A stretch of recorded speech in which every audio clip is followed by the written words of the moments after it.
Selamat datang di channel saya, Irianto Petrus. Saat ini kita akan membahas tentang laporan keuangan dari Telkom. Nah, di sini saya sudah memiliki data laporan keuangan dari PT Telkom untuk kuartil ketiga. Kita semua tahu bahwa PT Telkom merupakan BUMN yang bergerak di bidang telekomunikasi. Bagaimana prospeknya dan bagaimana dengan harga sahamnya, kita akan bahas secara lengkap sebentar lagi. Karena itu pastikan buat teman-teman buat subscribe YouTube channel ini, dan kalau punya pertanyaan juga nanti bisa teman-teman komen di kolom komentar. Nah, sekarang yang harus saya tunjukkan terlebih dahulu di sini adalah data apa yang digunakan untuk program ini. Program ini saya buat sendiri di waktu senggang saya untuk menganalisis secara lengkap data-data yang ada di laporan keuangan perusahaan-perusahaan.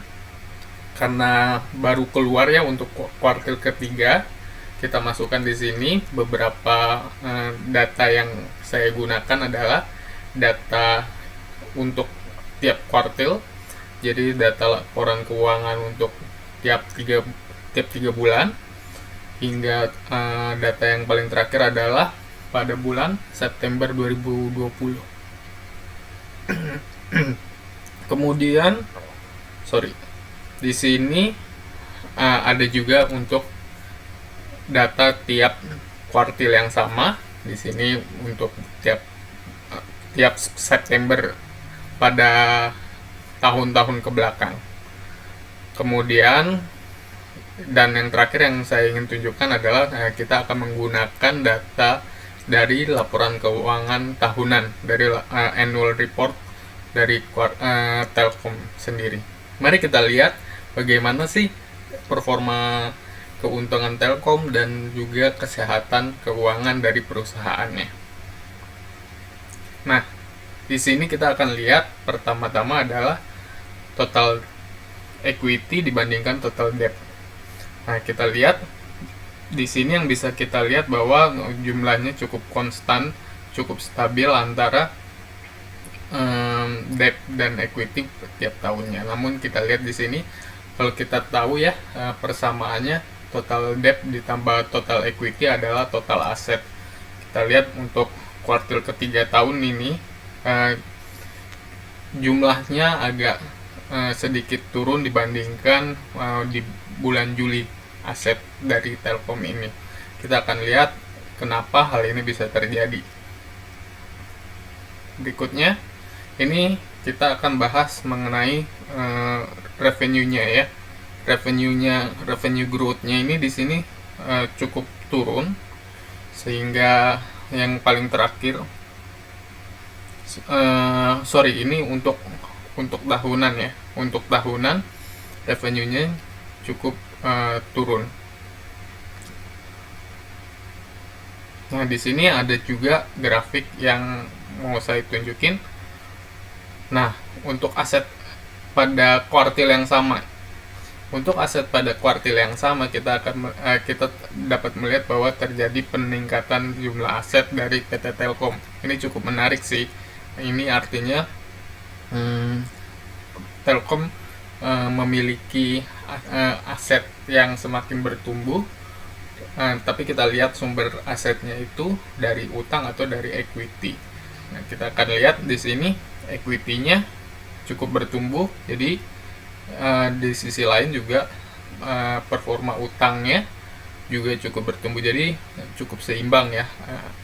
Penjumlahan aset itu akibat penjumlahan nilai ekuitas atau kepemilik, mungkin dari laba ditahannya dan dari utang, baik utang jangka pendek maupun jangka panjang. Jangka panjangnya juga meningkat di sini. Nah, berikutnya kita akan melihat bagaimana performa debt to equity ratio-nya. Di sini debt to equity-nya mulai mendekati angka 1. Di sini mendekati angka 1 menunjukkan bahwa debt to equity ini sudah mulai cukup riskan ya, di mana aset yang dimiliki oleh Telkom sebenarnya sudah cukup leverage oleh utang. Berikutnya adalah tentang long term debt. Di sini long term debt cukup stabil di angka 20 sampai 22%. Jadi sebenarnya karena utangnya ini mungkin lebih ke arah utang jangka pendek. Jadi walaupun debt to equity-nya meningkat, yang harus kita lihat adalah kemampuan Telkom untuk mengembalikan utang tersebut dalam jangka pendek. Sedangkan untuk jangka panjang sebenarnya tidak terlalu signifikan. Nah, di sini kita akan lihat cash ratio-nya. Nah, untuk bulan September 2020 kita melihat bahwa penurunan dari cash ratio, artinya kemampuan pembayaran secara cash terhadap utang-utang jangka pendek yang dimiliki oleh perusahaan. Dan di sini angkanya cukup rendah, 28%.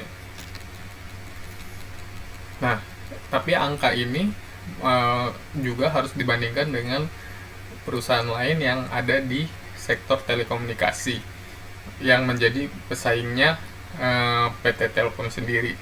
Nah, ini yang lebih menarik berikutnya adalah revenue. Revenue ini lebih tiap kuartil kita dapat lihat bahwa prediksinya sih agak sedikit menurun dibanding tahun lalu untuk akhir tahun nanti, tapi overall masih dalam track yang bagus. Revenue-nya masih cukup stabil. Jika kita lihat nilainya tidak berubah secara signifikan, tidak terlalu turun, cenderung konstan. Ini merupakan tanda yang bagus karena di saat pandemik seperti ini kebanyakan perusahaan mengalami penurunan revenue yang cukup signifikan ya. Nah, sekarang kita akan masuk ke keadaan rasionya. Kita dapat melihat bahwa dibandingkan tahun lalu debt to equity-nya meningkat. Ini September 2019, ini September 2020, debt to equity meningkat. Sempat meningkat jauh pada bulan Juni namun kembali turun. Long term debt jauh meningkat, namun itu sudah terjadi semenjak kuartil pertama. Yang harus diperhatikan adalah cash ratio-nya. Cash ratio sebenarnya cenderung pada kondisi yang stabil di angka 0,3 sampai untuk tahun 1 tahun ke belakang. Nah, di sini untuk kita lihat aset turnover-nya cukup tinggi, 42,85%. Angka ini hanya berbeda tipis dibandingkan September tahun lalu di angka 47,74%.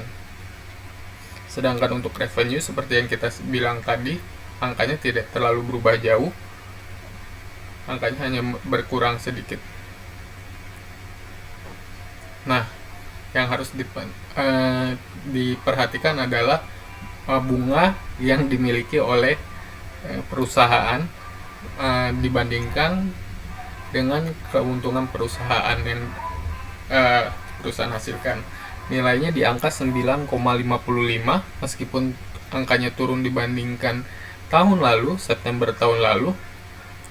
Angka ini termasuk aman karena bunga perusahaan bisa dibayarkan 9 kali lipat dari keuntungan perusahaan. Karena itulah kenapa meskipun cash rasionya jauh di bawah nilai 1, tapi perusahaan bisa disebut memiliki kestabilan yang tinggi karena keuntungannya bisa menutupi bunganya hingga 9 kali lipat. Nah, kemudian kita akan melihat net profitnya tidak berubah jauh, sama seperti revenue-nya yang tidak terlalu berubah jauh. kita akan melihat bahwa EPS-nya, earning per share-nya cukup naik sedikit dibandingkan bulan September tahun lalu. Bagaimana dengan valuasinya? Kita akan melihat valuasi dibandingkan dengan IHSG maupun dibandingkan dengan price to book value. Kita akan lihat bahwa current price-nya mungkin di saat video ini dibuat di harga 2.800. Jika kita Telkom mendekati nilai price to earning ratio yang dimiliki oleh IHSG di kisaran sekitar 11,7 11,7an ya, harga wajarnya di angka 3.900, sedangkan ketika dia ada di harga wajar price to book value yang selama beberapa tahun ke belakang, maka angkanya ada di angka sekitar 4.300. Jadi dapat disimpulkan bahwa meskipun PT Telkom ini memiliki cash ratio yang rendah, namun kestabilan dari revenue-nya, kestabilan dari net profit-nya, lalu seperti yang tadi kita bilang aset turnover yang cukup tinggi, dan kemampuan dia membayar bunga utangnya, serta yang paling penting adalah harganya yang cukup murah dibandingkan harga wajarnya, merupakan suatu tanda bahwa PT Telkom bisa layak untuk dibeli dengan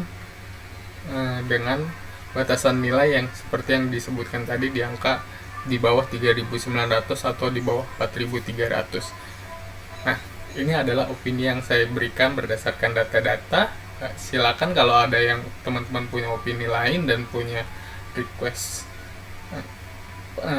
saham apa yang harus dibahas, nanti kita akan masukkan ke dalam program ini. Jangan lupa subscribe, jangan lupa like video ini jika bermanfaat buat teman-teman.